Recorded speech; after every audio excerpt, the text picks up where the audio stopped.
एक बार विजयनगर राज्य के राजा कृष्णदेव राय के मन में एक दिन बड़ा सा शिवालय बनाने की इच्छा जागी और इसीलिए उन्होंने अपने खास मंत्रियों को बुलाया और उन्हें शिवालय के लिए एक अच्छी सी जगह ढूंढने को कहा।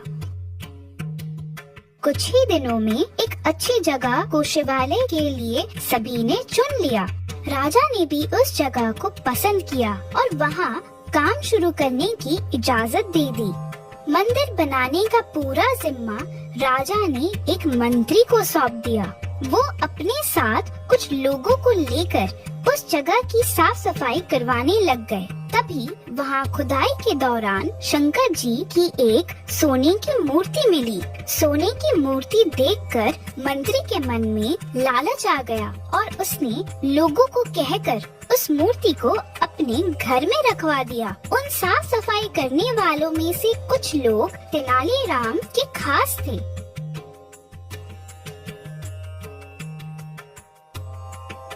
उन्होंने सोने की मूर्ति और मंत्री के लालच के बारे में तेनालीराम को बता दिया।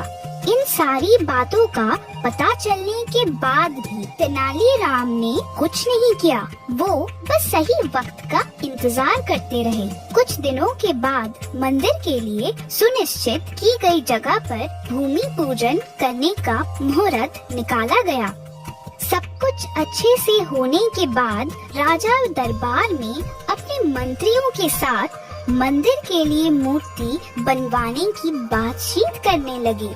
उन्होंने अपने सारे मंत्रियों से इसके बारे में राय मांगी। सबसे बात करने के बाद भी राजा मूर्ति को लेकर कुछ फैसला नहीं कर पाए। राजा ने अगले दिन फिर अपने सारे मंत्रियों को दरबार में मूर्ति के बारे में चर्चा करने के लिए बुलाया। तभी एक जटाधारी सन्यासी दरबार में आए। हे मुनिवर, आपका हमारे दरबार में स्वागत है। बताइए मुनिवर, मैं आपकी क्या सेवा कर सकता हूँ? हे राजन, मुझे स्वयं महादेव ने भेजा है। मैं जानता हूँ कि आप लोग शिव मंदिर बनाने की सोच रहे हो और वहाँ स्थापित करने के लिए मूर्ति कैसी हो उस पर चर्चा कर रहे हो। इसी वजह से मैं यहाँ आया हूँ। जटाधारी सन्यासी की बातें सुनकर दरबार के सारे मंत्री चौंक गए। तभी सन्यासी ने राजा से कहा, राजन, भगवान शिव ने मुझे खुद आप लोगों की परेशानी दूर करने के लिए स्वयं यहाँ भेजा है। क्या खुद भगवान शिव ने आपको हमारी मदद करने भेजा है? हाँ राजन, स्वयं महाकाल ने मुझे भेजा है। शिव शंभु ने कहा कि उन्होंने अपनी एक सोने की मूर्ति आपके लिए भेजी है।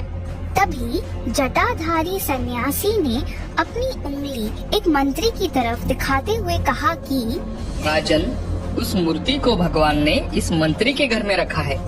आप उसी सोने की मूर्ति की प्राण प्रतिष्ठा कीजिए। बस यही संदेश देने मुझे खुद भगवान शिव ने यहाँ भेजा था। अब मुझे जाने की आज्ञा दीजिए राजन। जरूर प्रभु, आपका बहुत बहुत धन्यवाद। क्या मैं आपकी और कोई सेवा कर सकता हूँ मुनिवर? नहीं राजन, अब मैं चलता हूँ। इतना कहकर सन्यासी वहाँ से चले गए। सन्यासी की बात सुनकर वो मंत्री डर के मारे कांप रहा था। वो मन ही मन सोचने लगा कि इस जटाधारी को आखिर मूर्ति के बारे में कैसे पता चला होगा। अब उसे राजा के सामने ये बात स्वीकार करनी पड़ेगी कि खुदाई के दौरान उसे सोने की मूर्ति मिली थी।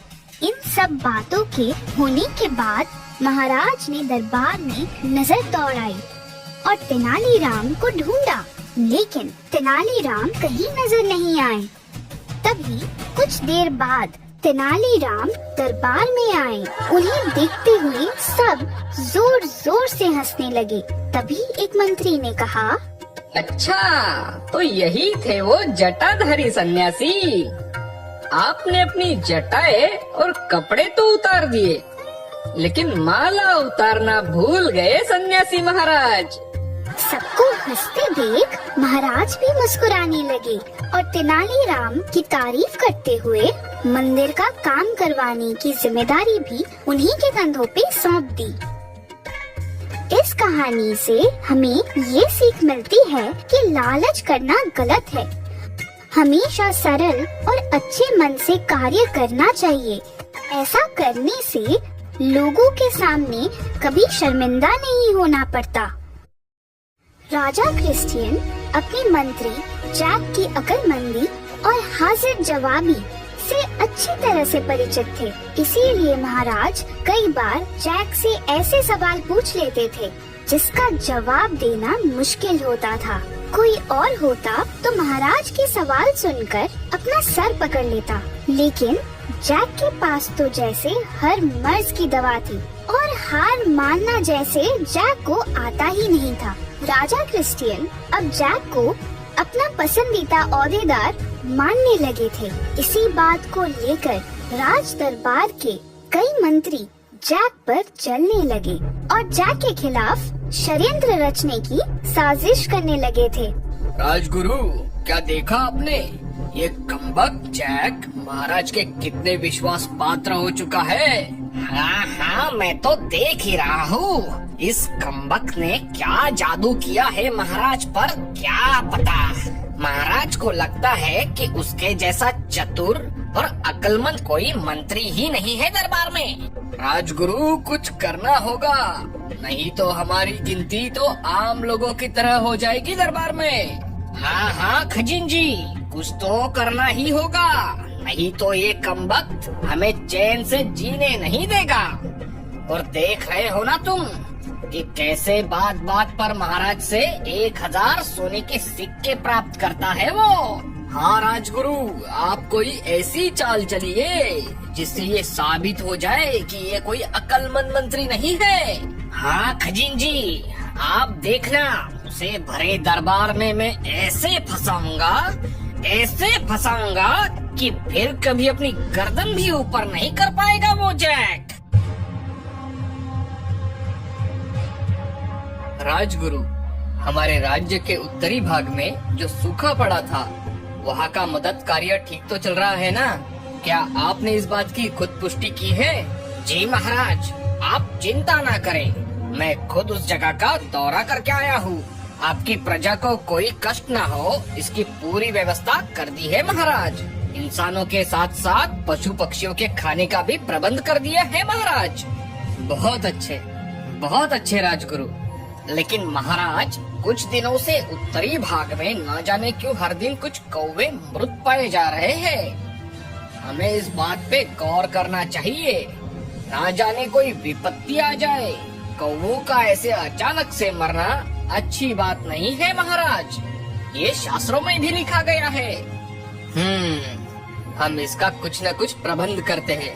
वैसे राजगुरु, क्या तुम मुझे बता सकते हो हमारे राज्य में कौवों की कुल संख्या कितनी होगी?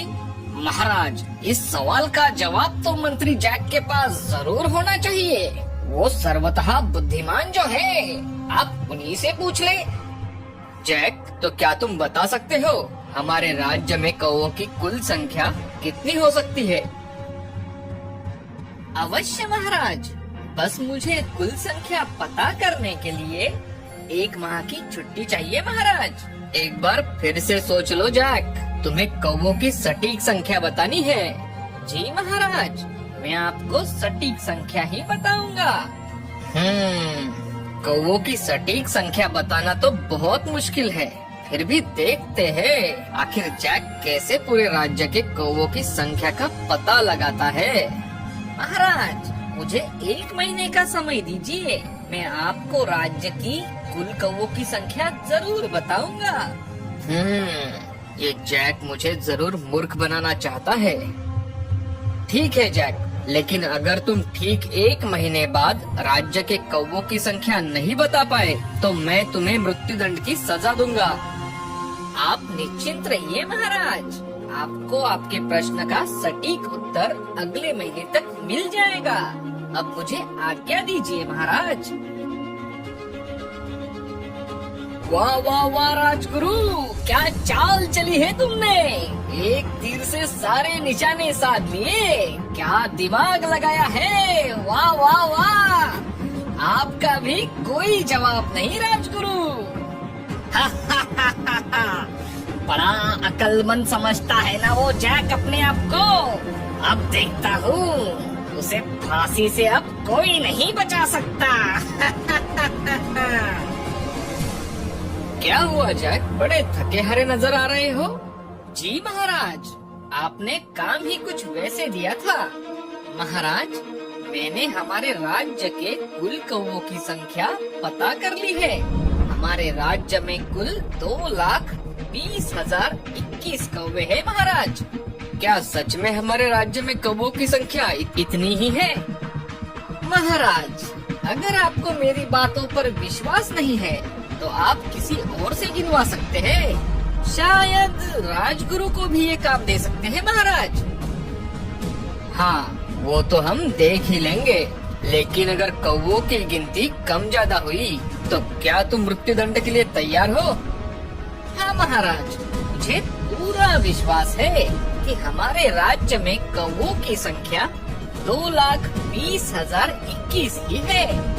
अगर इनमें से कुछ कम ज्यादा हुआ तो जरूर कुछ कौवे राज्य के बाहर अपने रिश्तेदारों के यहाँ गए होंगे, या फिर कुछ कौवे दूसरे राज्य से अपने रिश्तेदार कौवों के पास आए होंगे महाराज। बहुत खूब, बहुत खूब। जैक, तुम वाकई में बहुत बुद्धिमान हो। खजिन जी, जैक को तुरंत 1,000 सोने के सिक्के दिए जाए। कम वक्त, 1 महीने तक घर पर सोता रहा है ये, और 1,000 सिक्के भी चट कर गया। मैं इसे नहीं छोड़ूंगा। इस दुनिया में बुद्धि से बड़ा कोई बल नहीं होता। अगर अक्लमंदी और सूझबूझ से काम लिया जाए तो जटिल से जटिल समस्याओं एवं सवालों का हल भी निकाला जा सकता है।